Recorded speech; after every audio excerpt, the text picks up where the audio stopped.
Republican voters are eager to see their party take back control of Congress in the fall midterms. But there are concerns in recent weeks that some of the Senate candidates running in and even those winning Republican primaries could do more harm than good. These fears coming as former President Donald Trump teases a third White House bid, potentially announcing before midterms are even over. Joining us now, Florida Senator Rick Scott, who leads the Senate Republicans campaign arm. Senator, welcome back to Fox News Sunday. It's always great to be with you, Shannon. We've got great candidates. It's going to be a great year. It's got to raise our money and run our races. But the Biden agenda is horrible. This inflation. I mean, what Jared Bernstein talked about, he is not talking to real people. People are getting their cars repossessed. People have to go to food banks. I mean, this gas prices, food prices. American public are frustrated because this is hurting so many people in my state. So I think this is going to be a bloodbath for the Democrats this year.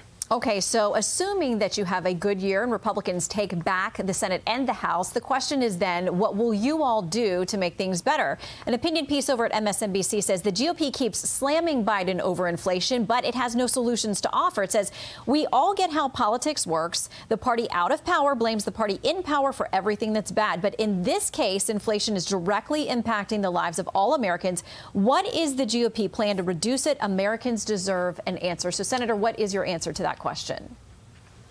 Sure. Well, I put out a plan. You can go to rescueamerica.com. But here's what we have to do. We have to balance the budget. This is caused by reckless spending.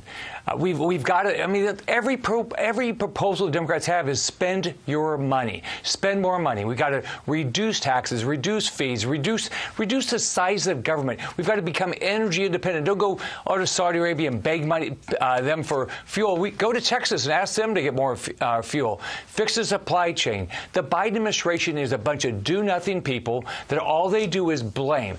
Balance the budget. Start with that. That's the simplest thing we have to do. We've got to figure out how to balance our budget, and we can do it and reduce the cost of government. It's way too high. So you talk Stop spending money.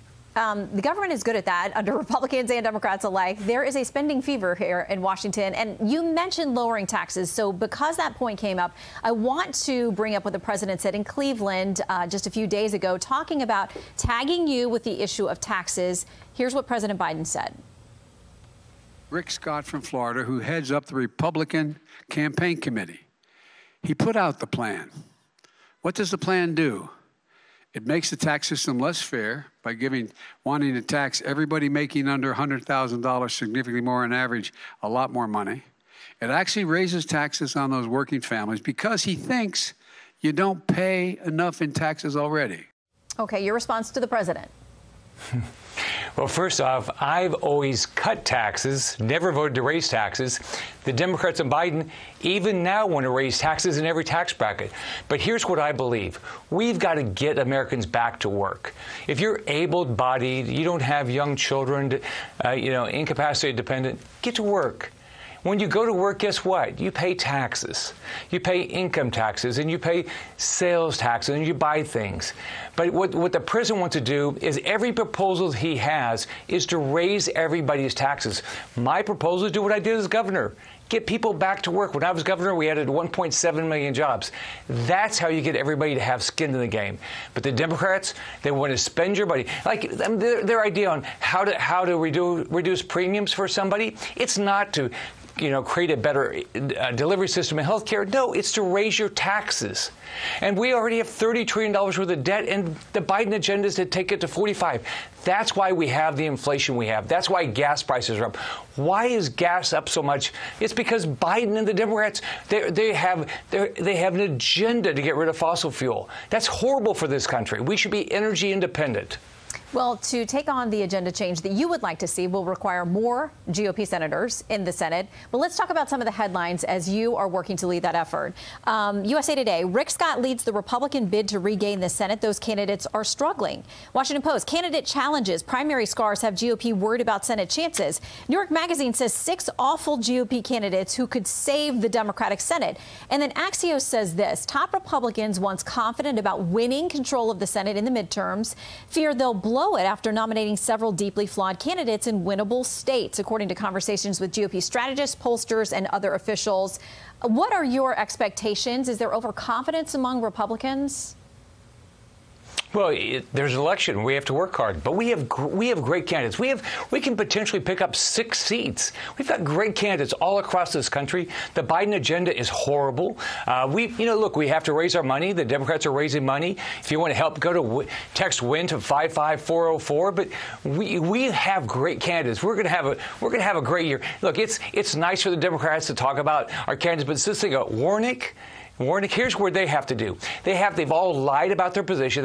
Warnick, Kelly, all of them, they're all moderates. And then they vote with Chuck Schumer 100% of the time. So they have to go home. They have to explain why they vote with Chuck Schumer and why they vote to cause gas prices to go up, why they vote for more government spending. That's what they have to do. We're going to have a great year.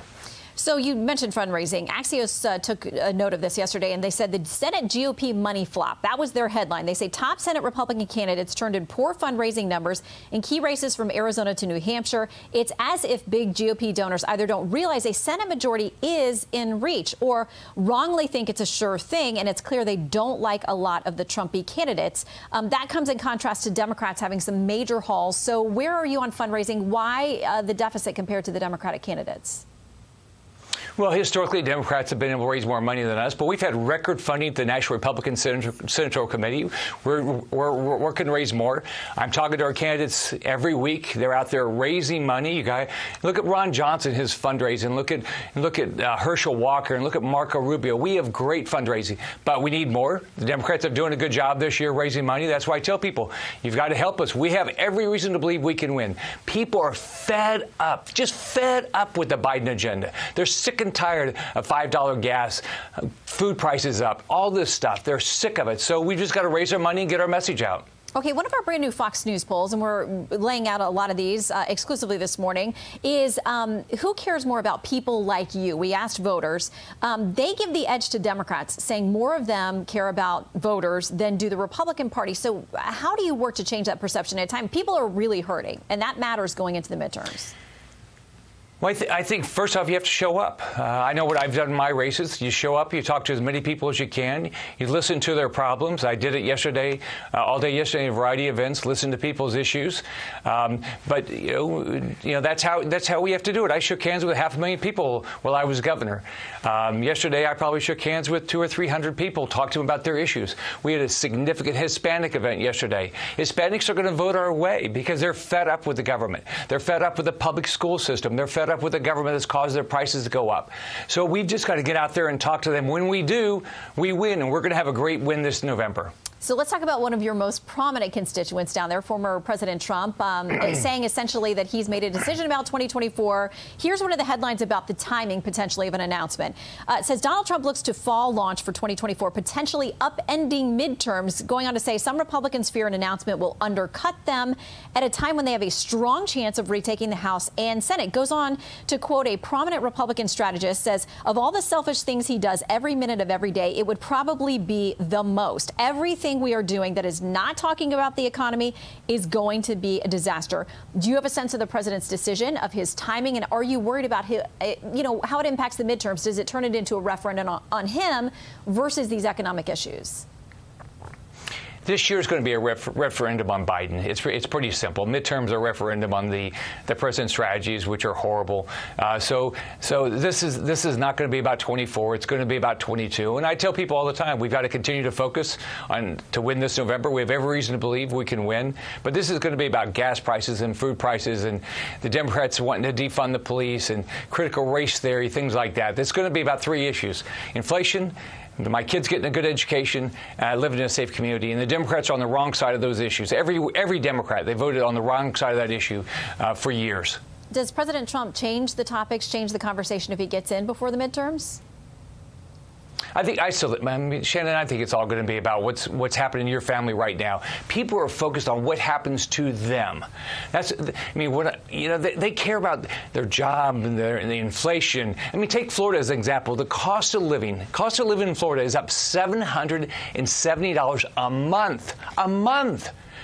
All right, if the inflation in Florida is up almost 14% since Joe Biden got elected, that's the issue that people are going to focus on. They know that the Democrats are causing us with reckless spending, and Shannon, they want to spend more. They've got a variety of bills they want to spend more money. People know you can't keep doing that. Families can't do it. Why would anybody believe your government can do it? Yeah, the polls show us over and over again, including these new polls we've got out today, that people are hurting, and they blame the Biden administration at this point. We know you're working around the clock on those fall races. We're following them all. Senator Rick Scott, thanks for your time. See you, Shannon.